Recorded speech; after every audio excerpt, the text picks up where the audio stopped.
Alright guys, so welcome back to my channel. Today we're doing the dyeing tutorial for Julia hair. I'm just going to show you guys how I get my hair to be jet black and healthy and shiny.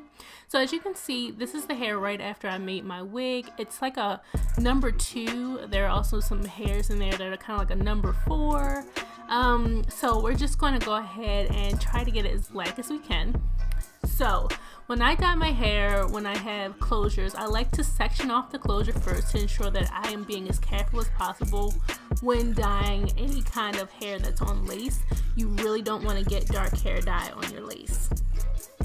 So the dye I'm going to be using is Dark and Lovely in the Midnight Blue, and then I'm using Adore in Jet Black and like a blue black color as well. All dyes will be listed down below in the description box as per usual, you guys. So to start, I'm just taking the Dark and Lovely dye and I'm using that for the frontal mostly. Well, it's not a frontal, I'm sorry. I'm using that for the closure mostly because it does have an activator, so you want to go ahead and mix that up. And the other dye is just a semi-permanent dye. We won't be lifting this hair, so it won't be as blue. It will be more just a jet black. So I'm going to use the developer on the parts that'll be showing the most, and then I'm going to use the extra dye to kind of go over everything. It's kind of hard to explain, but I'll show you guys. So to dye the closure, the first thing I want to do is section it off and very carefully spray the dye kind of in a horizontal motion, and then I'm going to use my brush to kind of just spread it out, and then I'm going to comb it through to make sure the hair is fully saturated. Now you want to do this as carefully as possible, and you don't want to pour the dye directly where the roots are. You kind of see how I'm doing it, a couple of inches from the roots, and then I'm using my brush to go ahead and get closer to the roots. That way I'm not getting any dye seeping through my lace. Now once you finish the entire closure part, you can move to the back. I use the Dark and Lovely on the closure and the sides, and then I use the Adore dye in the back.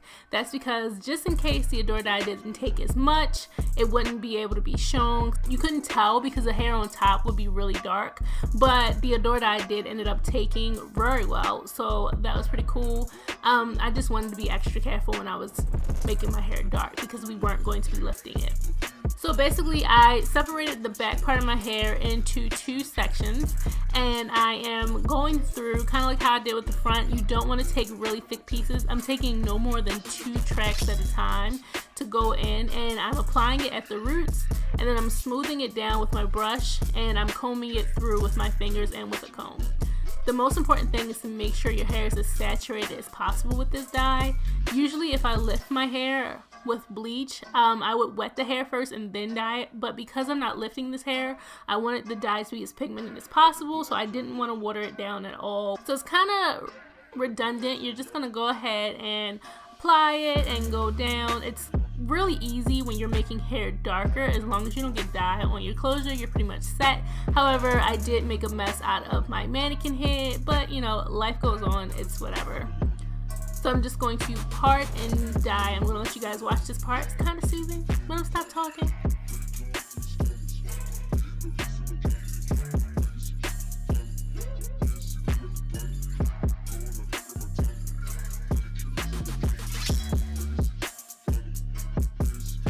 And as you guys can see, I'm kind of tugging at the hair and stuff. I'm not being as gentle as possible, but this just goes to show you that the hot glue gun method does hold up.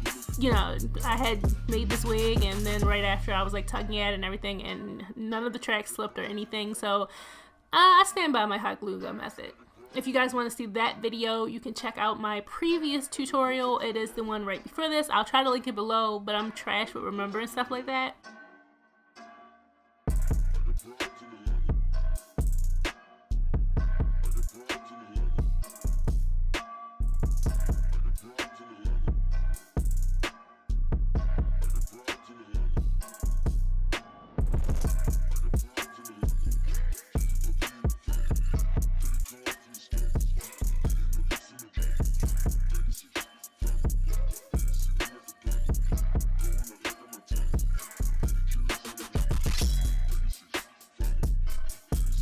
So what we're going to do now that we finished the entire back is go back to the front where the Dark and Lovely dye is, and just use all the excess Adora dye. That way all the tints and everything will be the same color, and we don't have to worry about one part being bluer or blacker than another part.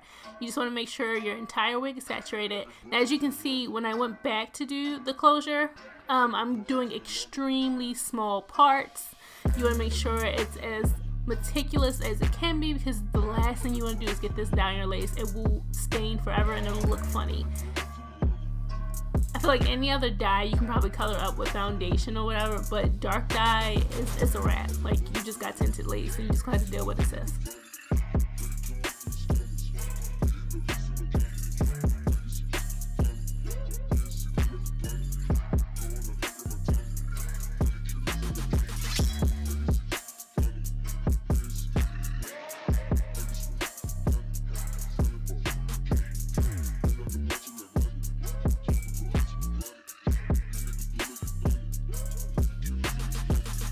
I did leave this dye in overnight, and then the next day I just washed it out, blow dried it, and flat ironed it. You guys can see me styling this hair in my previous tutorial. I am going to show you this hair in the light, or as much sunlight as I can. So if you guys want to stay tuned for that, that's coming up next. I love you guys so much. Thanks for subscribing, thanks for watching, thanks for liking, and I'll see you in my next tutorial. Bye! Hey guys, I'm trying to show you the color in the sun, but since there has been no sun here, basically it is like the perfect jet black color. There is a slight blue tint when like there's a certain light on it, but it's no longer like that regular brown color. It's now the perfect jet black that will not turn green. So this is how I get all of my dark hair colors. Alright, here's the bluish tint I was trying to tell you guys about. So it's just perfectly black, and then there's a slight hint of blue. And it makes it so shiny and sleek. This hair is already, I've straightened this hair, I've washed this hair twice by now. This is actually 2 weeks later, so. And the color is still holding up, it doesn't bleed. Hair still looks healthy. Hair moves like nobody's business. It's moving, shorty.